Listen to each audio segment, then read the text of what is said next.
Hey everybody. So today what I would like to talk about with you is how to handle invoicing incomplete items. So you may have a scenario where customer sends you 10 pieces of equipment and you finish 7 of those and maybe you have 3 of them out at a vendor. Or some kind of scenario, you're waiting on parts, something is holding you up from the process. So what we can do is we can go ahead and complete whatever items we can. And if the customer wants us to go ahead and get those pieces of equipment back and go ahead and bill that customer for the work that you've already completed, we can do that in IndySoft. So you'll notice how I have work order 34 up at the top, and then I have calibration completed. So one item has already been completed, and this one is saying incomplete. So what we can do is we can right click here and we can mark it as skipped or backordered. And when we mark it as backordered, it allows us to put the work order in a complete state.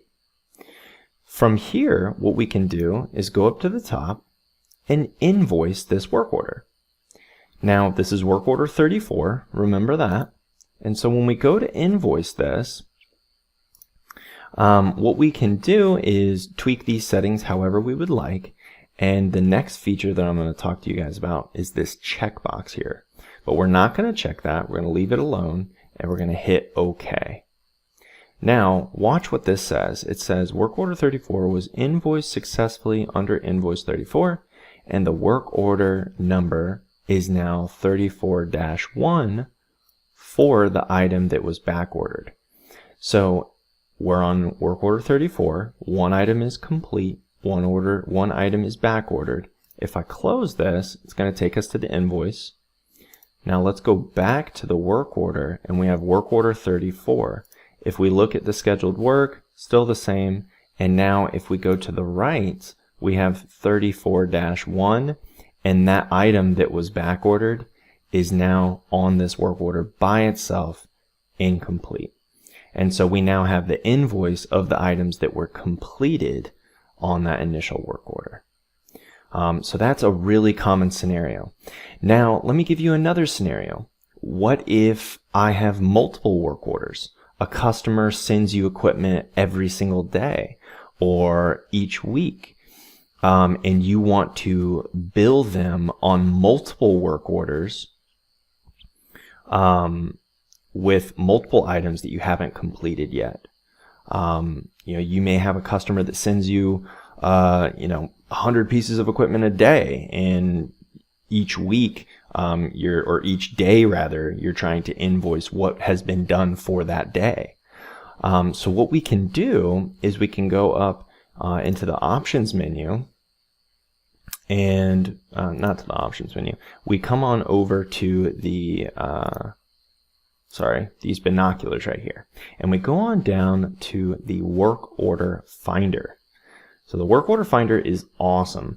Now, these are also some quick searches, and just as a quick tip, you can go into Profile Manager under the Management tab, and there's an order setting, and we can go in there and we can build special work order searches in there. Anyways, let's go back to Work Order Finder. When we go in here, you have the ability to do advanced work order selection where we can pick different conditions to find our work order. But in simple work order selection, what I can do is I can look at all my work orders. And so I prepped this as an example for us.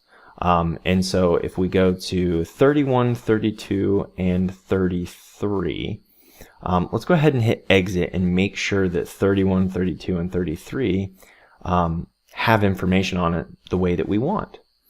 So what we do is we go up here to 31, and you'll notice I have 2 items that are incomplete here and 2 that are complete. And then on 32, I'm going to just right click this for example's sake and say that that's completed. So I got 2 others here. And then with this one, let's complete a couple of these. And maybe we'll just leave like 1 here. So what you'll notice is I have 3 work orders. They all have some incomplete items. And rather than coming in here, right-clicking, go to and selecting backordered, I want to go ahead and invoice all of those completed items at one time. I don't want to have to go to each work order and switch these to backordered and then invoice them separately. I want to do them all together. So what I do is I go back up to these glasses, go to the work order finder. Let me drag this over. And then what we can do is hit this item to list all. Scroll on down to 31, 32, and 33.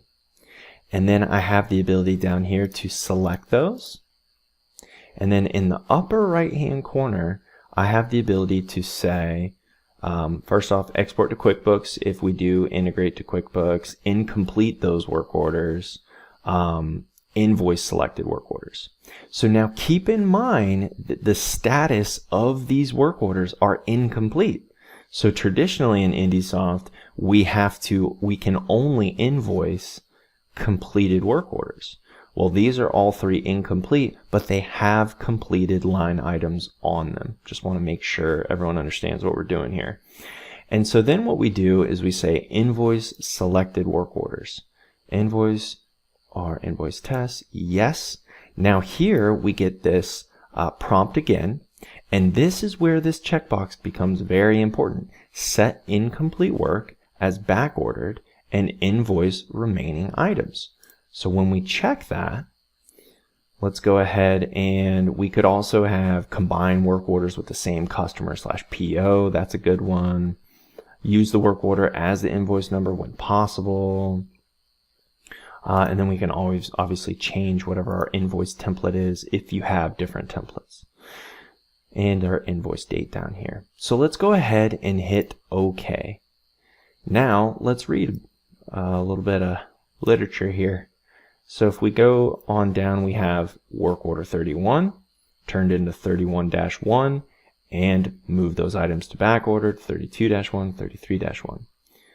And if we close this, exit out of here, you can now go to your invoice, and that invoice is going to be our newest invoice here. And it's going to have, I don't have any charges for an example, but it would have all those items on there.